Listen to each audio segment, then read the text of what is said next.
അജയേട്ടൻ എഴുന്നേറ്റില്ലേ? ഇല്ല. ഇത് പ്രശസ്ത നർത്തകി നടന കലോദയം പത്മാവതി. അമ്മേ. നമസ്കാരം. ഇനി എല്ലാ ദിവസവും ഇവിടെ വരും.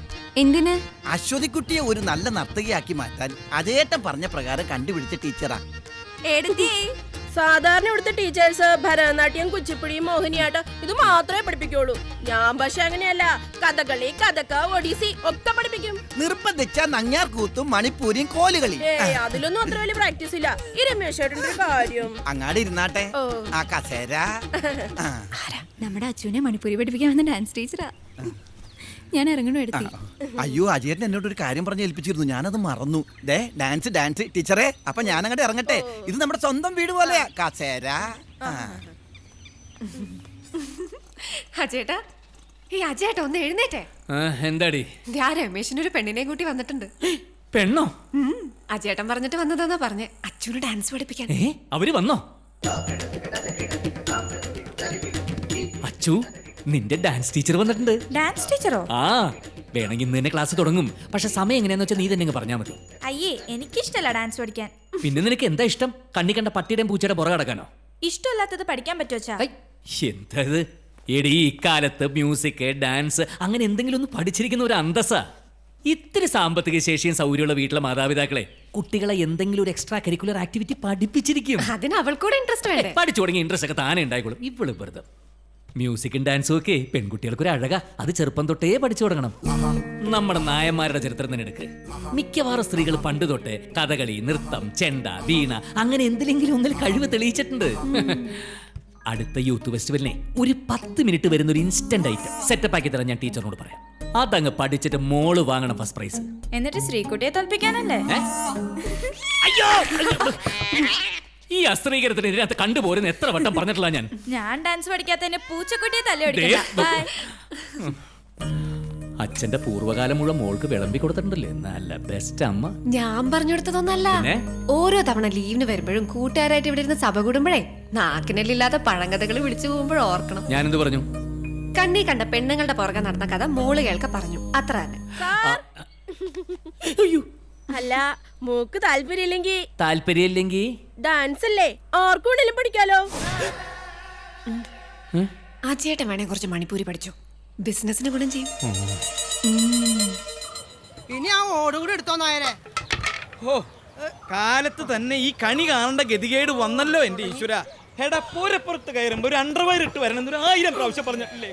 ഈ കർക്കടം വരെ കാത്തിരിക്കേണ്ട വല്ല കാര്യം ഉണ്ടായിരുന്നു നായരെ? എന്ത് ഇത് കാണാനാ? അയ്യേ, അതല്ല, പിന്നെ ഈ ഓടുമേലേ പൂരപ്പുറത്ത് കയറാൻ ഈ കോരെങ്ങനെ കിട്ടണ്ടേ? എടോ, താൻ ഈ ഓടൊക്കെ നിർത്തി കൊടുത്തേ. എനിക്ക് നേരില്ല. എനിക്ക് ആ ദേവമ്മയുടെ പശുവിനെ ചവിട്ടിക്കാനുണ്ട്. ഞാൻ പോണ്. നീ ദേവമ്മയുടെ പശുവിനെ ചവിട്ടിച്ച് നോക്ക്.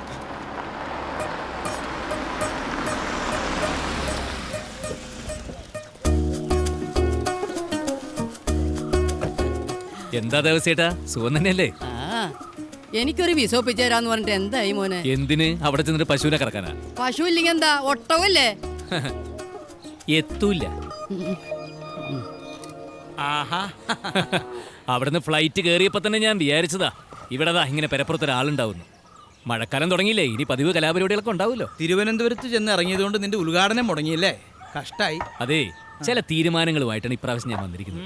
നമ്മളെ ഈ വീട് പൊളിച്ചു കളഞ്ഞിട്ട് പുതിയ ഒരെണ്ണം പണിയണം. അച്ഛൻ ഈ പ്ലാൻ ഒന്ന് നോക്കിക്കേ. നാളെ രാവിലെ എഞ്ചിനീയറോട് വരാൻ പറഞ്ഞിട്ടുണ്ട്. എത്ര സ്ക്വയർ ഫീറ്റാ? നീ ഓട് വെച്ചൊന്ന് തീർക്ക്. അതെ, വെച്ച് തിരികെ. ഇതിനകത്ത് കയറിയാൽ തന്നെ പൊട്ടിയ ഓടിനകത്ത് കൂടെ വെള്ളം വീടിനകത്ത് നിരത്തി വെച്ചിരിക്കുന്ന കുറെ പാത്രങ്ങളിലേക്ക് ഇങ്ങനെ ടൈ ടൈ ടൈ എന്ന് വീഴുന്നൊരു പഴയ ശബ്ദം ഉണ്ടല്ലോ, അതാ ഓർമ്മ വരിക. അതിനിപ്പോഴും മാറ്റമൊന്നുമില്ലടാ. എനിക്കെന്തോ പുറത്ത് മഴ പെയ്യുമ്പോ അകത്ത് പാത്രങ്ങളിൽ വെള്ളം വീഴുന്ന ശബ്ദം കേട്ട് കിടക്കണത് ഭയങ്കര ഇഷ്ടമാണ്. അത് ജനലും വാതിലും കൊട്ടിയടച്ച് AC റൂമിൽ കിടന്നാൽ കിട്ടില്ല. ദേ, ഇതാണ് കൊടുത്തേ. കോഴികൾ പട്ടിണി എടുക്കുക എന്ന് വെച്ചാ പൊട്ടക്കണക്കിലെ തവളയായിട്ട് കാലം കഴിക്കണമെന്ന് തന്നെ. അതെ, എനിക്ക് വേണമെങ്കിൽ സ്വന്തം കാര്യം മാത്രം നോക്കി ജീവിക്കാനൊക്കെ അറിയാം. പക്ഷെ അതിന് തോന്നണില്ല. നമ്മൾ രക്ഷപ്പെടുമ്പോ അതേ സ്റ്റാറ്റസിൽ നമ്മുടെ കുടുംബക്കാർ കൂടി ജീവിക്കണമെന്ന് ഞാനൊന്ന് ആഗ്രഹിച്ചു പോയി. അതിലിപ്പോ എന്താ വലിയ തെറ്റ്? നിന്റെ കയ്യിലിപ്പോ കാശുണ്ട്, അതുകൊണ്ട് അജയേന്ദ്രൻ നായരുടെ അച്ഛനാണ്, അളിയനാണ്, പെങ്ങളാണ് എന്ന് ചൂണ്ടിക്കാണിക്കാൻ ഇത്തിരി കൊള്ളാവുന്ന ആളുകൾ വേണം. ഇപ്പോഴത്തെ അവസ്ഥയിൽ ഞങ്ങളെ നിന്റെ കണ്ണിൽ പിടിക്കണില്ല.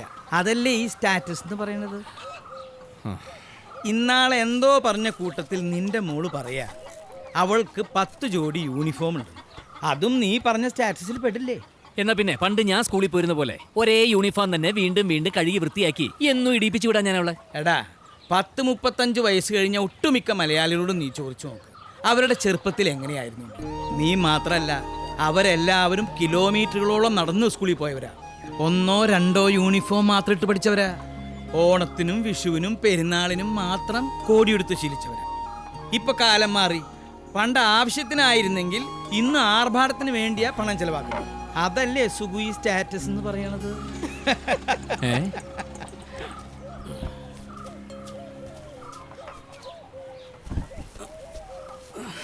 അളിയോ, ഇന്നലെ വരവാകെ ചുറ്റിയല്ലേ. ഇതാച്ചാ വളം. ബ്ലോക്ക് ഓഫീസിൽ എന്താ തിരക്ക്, ഇതൊന്ന് കിട്ടാൻ പെട്ട പാട്. അളിയനിപ്പോഴും എന്തായാലും പേര് കുമാരൻ, അയാളുടെ ഓട്ടോ തന്നെ ഓടിക്കുന്നു. അല്ലാതെ പിന്നെ. അതെ, സംസാരിച്ചൊക്കെ സമയമില്ല അളിയ. വൈകിട്ട് ഞാൻ രാധയും കൂടെ വീട്ടിലേക്ക് വരാം. നാളെ ഞങ്ങളുടെ യൂണിയന്റെ ജില്ലാ കൺവെൻഷനാ. പ്രസിഡന്റ് ആയതുകൊണ്ട് നിന്ന് തിരിയാൻ സമയമില്ല. അച്ഛാ, ഈ യൂണിയൻ കാര്യത്തിൽ കാണിക്കുന്ന ഉത്സാഹം സ്വന്തം കാര്യത്തിൽ കാണിച്ചുകൂടെ അളിയന്? കഴിഞ്ഞ പ്രാവശ്യം വന്നപ്പോൾ ഒരു കട തുടങ്ങാൻ സഹായിക്കാന്ന് പറഞ്ഞതാ. എവിടെ 1-2 കാറ് വാങ്ങി റെന്റേ കാർ ബിസിനസ് തുടങ്ങാൻ പറഞ്ഞപ്പോ അതും വല്ലവന്റെ. ആ വരുമാനം കൊണ്ട് അവൻ നിന്റെ പെങ്ങളെയും കുട്ടികളെയും അന്തസ്സായിട്ട് നോക്കണില്ലേ. ആരുടെ മുന്നിലും കൈ നീട്ടാൻ പോണുമില്ല. പിന്നെന്താ? എന്നാൽ ആരുടെ സഹായം വാങ്ങില്ല. എന്തിനാ ഈ ദുരഭിമാനം? ഒന്നുമില്ലെങ്കിലും ഞാൻ അവന്റെ അളിയനല്ലേ. നിന്റെ ഭാഷയിൽ അത് ദുരഭിമാനം, പക്ഷെ അവന്റെ ഭാഷയിൽ അതിന് ആണത്തൊന്നും കൂടി അർത്ഥമുണ്ട്. അവന് അവന്റെ സ്റ്റാറ്റസ് നോക്കണ്ടേ? നിനക്ക് ചായ വേണോ? എനിക്കൊന്നും വേണ്ട. ഇതെന്താ കുപ്പിയാ? എന്തേ കഴിഞ്ഞ തവണത്തെ പോലെ ആ ദേവസ്വേട്ടൻ ദാ ഇവനെ പോലുള്ള നാട്ടുകാർക്ക് വിളമ്പി തീർക്കണ്ട. 10,000 രൂപ വിലയുള്ളതാ. ശനിയാഴ്ച വൈകുന്നേരം വേഷപ്പന്റെ ഷാപ്പിൽ നിന്ന് ഒരു കുപ്പി കള്ള്. ആ ശീലം തന്നെ ഇപ്പോഴും ഉള്ളൂ. ഇതൊന്നും ഞങ്ങളുടെ സ്റ്റാറ്റസിന് ചേരില്ല. എന്നാ കൊണ്ടുപോയി കളയും. ഏയ്, നീ പോവാ? തിരക്കില്ലെങ്കിൽ കുറച്ചു നേരം നമുക്ക് ഇരുന്നിട്ട് പോവാടാ. ഇവിടെ കൊറേ കാലായില്ലടാ നമ്മൾ തമ്മിൽ കണ്ടിട്ട്. എന്നാ പിന്നെ ചായ ഞാൻ ഉണ്ടാക്കാം. ആയിക്കോട്ടെ, കൊണ്ടുവന്ന് കുപ്പിയോ?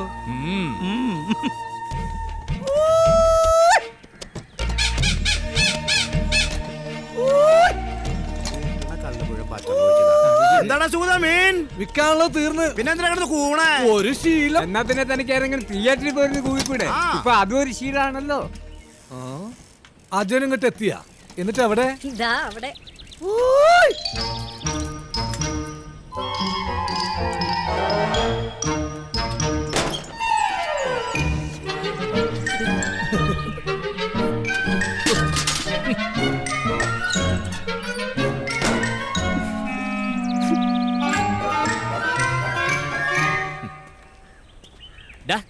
നിനക്ക് ഇവിടെ യൂറോപ്യൻ ക്ലോസറ്റ് വെച്ചോട്ടാ സുഗത. മനുഷ്യ മെനക്കെട്ട് പോയി. നിന്നെ കാണാൻ ഇന്നങ്ങോട്ട് വരണോന്ന് കരുതിയതാ. അതെ, ഇങ്ങോട്ട് വന്നതോ അതോ പോണ വഴിക്ക് കാര്യം സാധിക്കാൻ കയറിയതോ? ഓടാ അവിടുന്ന്. ഞാൻ ഇങ്ങോട്ട് തന്നെ വന്നത്. ഇതെന്തടാ ഇത്? ഇപ്പോഴും പണി മുഴുവൻ തീർന്നില്ല അല്ലേ?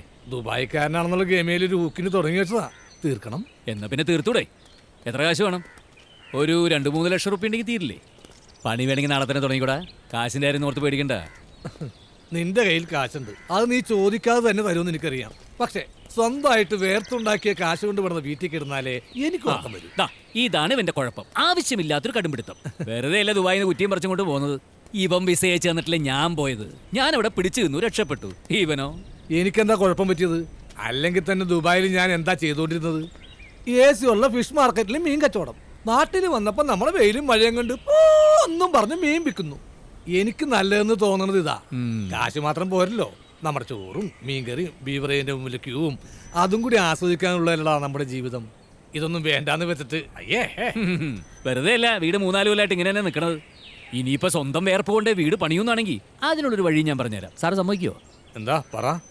ഈ മീനി സൈക്കിളിൽ കൊണ്ടുവരുന്ന വിൽക്കുന്ന ഏർപ്പടങ്ങ് നിർത്ത്. ഒരു പെട്ടിയോട്ടോ മേടി. അതിനുള്ള കാശ് ഞാൻ തരാം. എന്നിട്ട് അതിരാവിലെ കടപ്പുറത്ത് പോയിട്ട് മീൻ ലേലത്തിന് പിടിക്കണം. എന്നിട്ടെന്താ, ഒരു ലെവലായ ഇത്തിരി ലോൺ എടുക്കുക, ഒരു ഫിഷിംഗ് ബോട്ട് വാങ്ങുക. എന്നിട്ട് ഒന്നുകൂടി ലെവലായ കുറച്ചുകൂടി ലോൺ എടുത്തിട്ട് ഒരു 3-4 ഫിഷിംഗ് ബോട്ട് വാങ്ങാം. അതെ, അങ്ങനെ തന്നെ വികസിക്കുക. എന്നിട്ട് ലോൺ അടക്കാൻ കാശില്ലാണ്ടാവുമ്പോ ഞാനും ഭാര്യയും മക്കളും കൂടി ഓരോ ബോട്ടിൽ കയറി കെട്ടി തൂങ്ങിച്ചാവാ. ഇതാണ് ഈ മലയാളികളുടെ കുഴപ്പമെന്ന് പറയണത്. എന്തിനാടാ പൊളിയുന്നതിനെ കുറിച്ച് ആലോചിക്കുന്നത്? എടാ കഴുതേ 4 കാശ് കയ്യിൽ വന്നു കഴിഞ്ഞാൽ മനസമാധാനമായിട്ട് ഭാര്യയും പിള്ളേരായിട്ട് സുഖമായിട്ട് ജീവിച്ചൂടെ? അത് തന്നെയല്ലേ ഞാനിപ്പോഴും ചെയ്തോണ്ടിരിക്കുന്നത്. സുഖമായിട്ട് തന്നെയല്ലേ ജീവിക്കണത്. എടീ, നിനക്ക് മനസ്സമാനത്ത് വല്ല കുറവുണ്ടോ ബാങ്കിൽ നിന്ന് ലോൺ എടുക്കാത്തോണ്ട്? ഇവിടെ എല്ലാവർക്കും എന്റെ അച്ഛൻ അച്യുതൻ നായരുടെ അതേ സ്വഭാവ. ഹലോ, എടാ ഞാൻ അങ്ങോട്ട് പുറപ്പെട്ടു. കാപ്പി ഏയ് കാപ്പിയൊന്നും വേണ്ട, പോയിട്ട് അല്പം ധൃതിയുണ്ടേ. ഒരു സാധനം പിടയ്ക്കാൻ പോവാ. ആണാ? കുറച്ച് മീനെടുത്ത് കാറിൽ വെക്കട്ടെ, ഉണക്കിയത്. പിന്നെ നിന്റെ ഉണക്കമീൻ കൊണ്ടുപോകാൻ നിക്കല്ലേ ഇവൻ. ഇതേ പഴയ അജയചന്ദ്രൻ നായരൊന്നും അല്ല. കൊണ്ടുപോയാൽ എന്താന്ന്? നിങ്ങളൊക്കെ എന്തിനാ എന്നൊരു അന്യനായിട്ട് കാണുന്നത്? അന്യനായിട്ട് കാണല്ല ചെയ്യാ. നല്ല ഭംഗിയുള്ള ഒരു മുല്ലപ്പൂമാരുടെ അറ്റത്ത് ഒരു ചാളത്തല വെച്ചാൽ എങ്ങനെ ഉണ്ടാവും?